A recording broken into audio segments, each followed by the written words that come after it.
ओह हाय, वो एक्चुअली मैं थोड़ा सेंसेक्स और निफ्टी के लेवल्स देख रहा था। Welcome to our new series learn with Upstox, जहां हम इन्वेस्टिंग को बहुत ही सिंपल और आसान बना देंगे। चाहे आप इन्वेस्टिंग करने का सोच रहे हो स्टॉक्स में, म्यूचुअल फंड्स में, गोल्ड में, आईपीओ में या फिर रियल एस्टेट में, यहां ना आपको सारे टॉपिक्स की नॉलेज मिलने वाली है। तो आज का टॉपिक क्या है? आज का टॉपिक है कि आखिर ये सेंसेक्स और निफ्टी होता क्या है। चलिए जानते हैं। तो हम सब ये बहुत सुन रहे हैं ना कि सेंसेक्स 50,000 और निफ्टी 15,000 के ऊपर।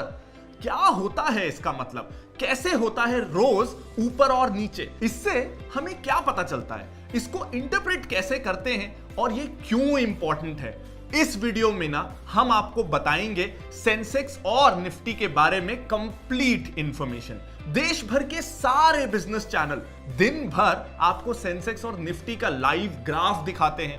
अगर ये 200-300 पॉइंट भी नीचे चले जाए तो पता नहीं कितना सारा पैनिक क्रिएट कर देते हैं। इस तरीके से इस ग्राफ को इंपॉर्टेंस दी जाती है जैसे ये दुनिया की सबसे जरूरी चीज हो गई हो।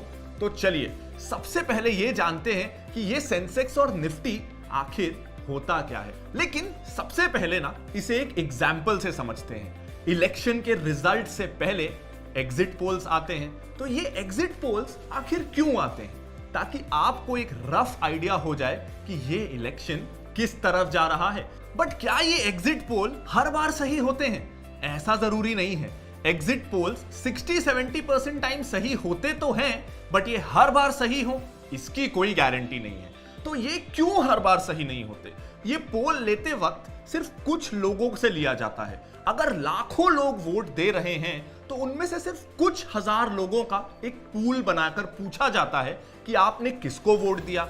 इन कुछ लोगों के बेसिस पे एक अंदाजा लगाया जाता है कि बाकी लाखों लोगों ने किसको वोट दिया होगा और फिर एग्जिट पोल अपना रिजल्ट बनाता है। तो कभी कभी ये कम लोगों का सैंपल बहुत लोगों से मैच हो जाता है और कभी कभी ये नहीं हो पाता है। तो ऐसे ही इंडियन स्टॉक मार्केट में 4000 से ज्यादा कंपनीज लिस्टेड हैं।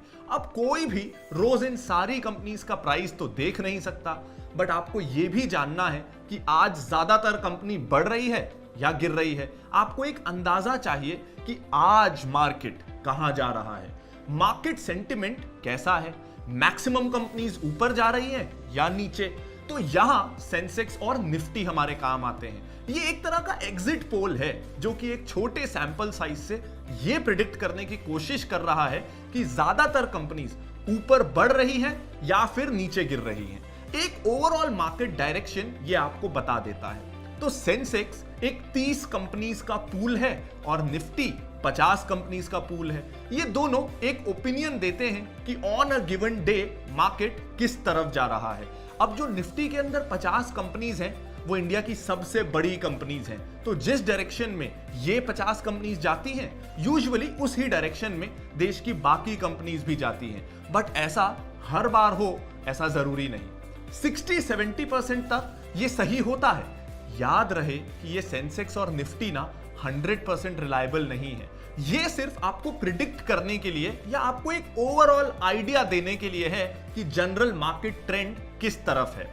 तो अब हम जानते हैं कि सेंसेक्स और निफ्टी बनता कैसे है। जैसा कि हमने जाना कि सेंसेक्स में टॉप 30 कंपनीज हैं और निफ्टी में टॉप 50 कंपनीज। तो अगर सेंसेक्स की पहले बात करें तो उसमें ना टॉप 30 कंपनीज हैं according to free market capital. तो अब पहले समझते हैं कि मार्केट कैप क्या होता है। सपोज एक कंपनी है जिसके मार्केट में एक शेयर 50 रुपए का है और इस कंपनी के टोटल नंबर ऑफ शेयर्स हैं 1000।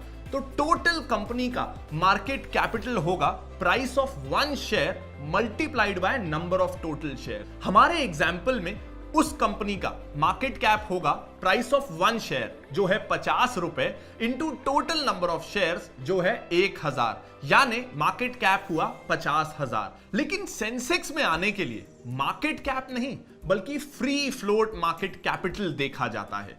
फ्री फ्लोट का मतलब जितने भी शेयर्स कंपनी के ओनर के पास हैं उसको हटाकर जो बाकी के शेयर्स बच जाते हैं। अगर हम हमारे एग्जाम्पल की बात करें जिसमें प्राइस ऑफ वन शेयर था 50 रुपए और नंबर ऑफ शेयर्स थे 1000, बट अब इन 1000 शेयर्स में से 600 शेयर्स कंपनी के ओनर के पास हैं, ऐसा मान लेते हैं। तो फ्री फ्लोट मार्केट कैप देखते वक्त टोटल नंबर ऑफ शेयर्स में से ये 600 शेयर्स डिडक्ट हो जाएंगे और कंपनी का फ्री फ्लोट मार्केट कैपिटल होगा 1000 माइनस 600 इंटू 50 जो होता है 20,000।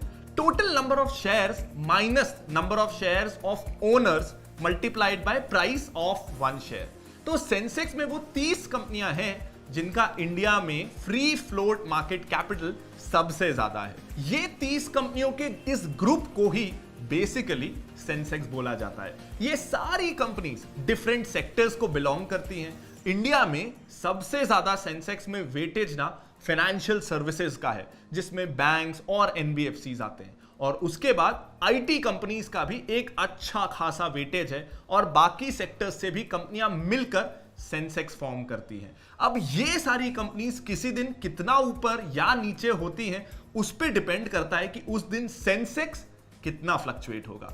वैसे ही निफ्टी में इंडिया की टॉप 50 कंपनीज हैं according to free float market cap. तो सेंसेक्स और निफ्टी में मेन डिफरेंस ये है कि सेंसेक्स में 30 कंपनीज हैं और निफ्टी में 50 कंपनीज, और इसी कारण ये दोनों एग्जैक्ट सेम मूवमेंट नहीं करती।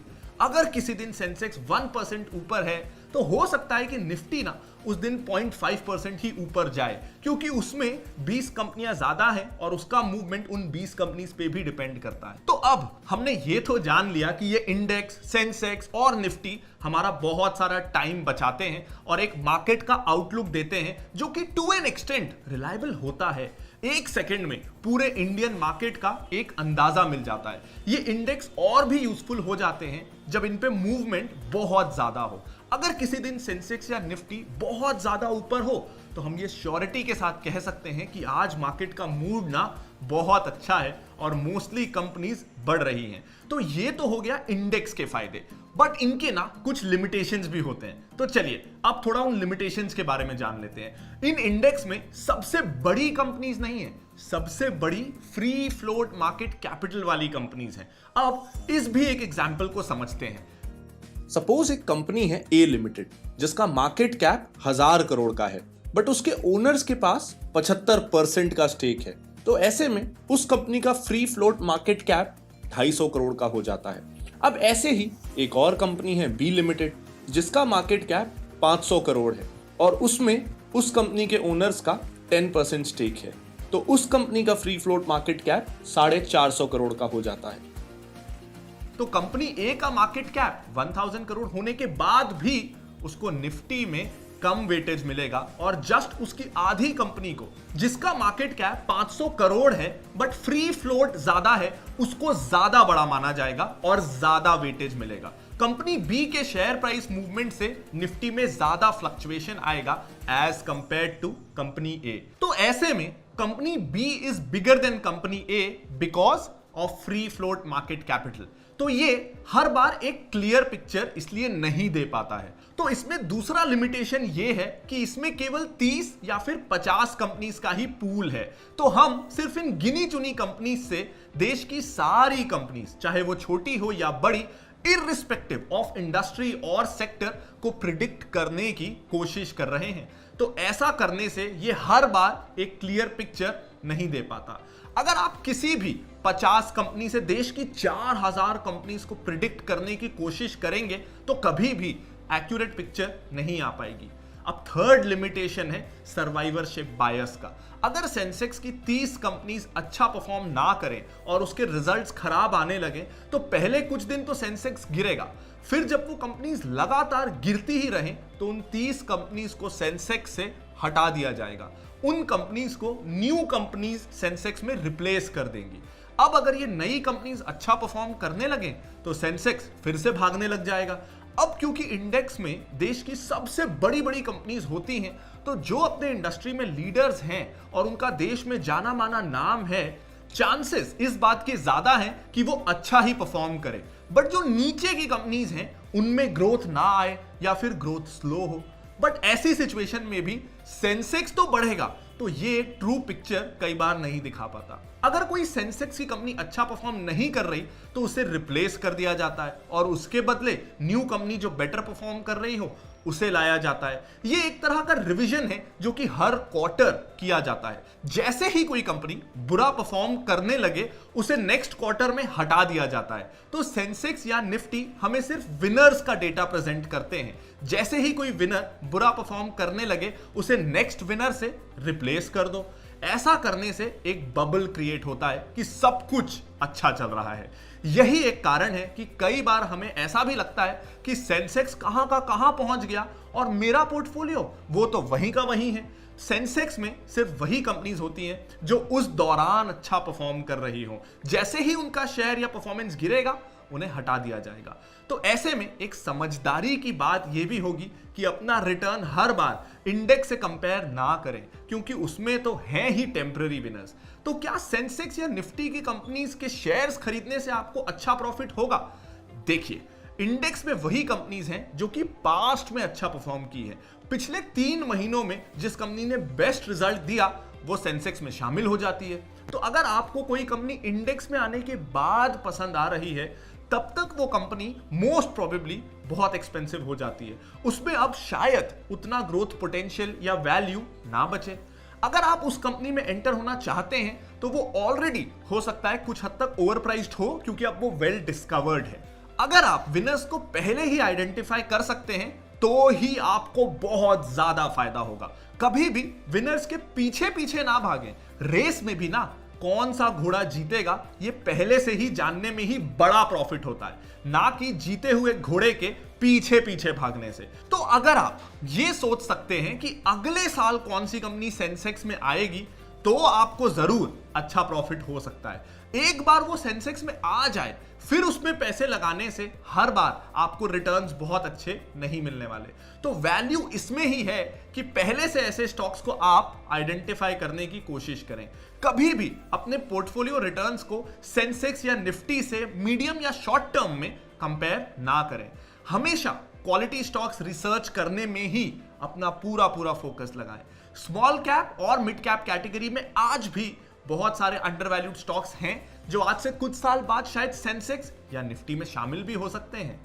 आई होप कि ये वीडियो आपको पसंद आया होगा। अगर हाँ तो इस वीडियो को लाइक करना बिल्कुल मत भूलिएगा और अपने दोस्तों और फैमिली मेंबर्स के साथ भी आप इसे जरूर शेयर कर सकते हैं। और अगर आप इस तरह के और वीडियोस देखना चाहते हैं तो प्लीज इस चैनल को सब्सक्राइब कर दीजिएगा ताकि फ्यूचर के सारे वीडियोस का नोटिफिकेशन आपको मिलता रहे। Thank you.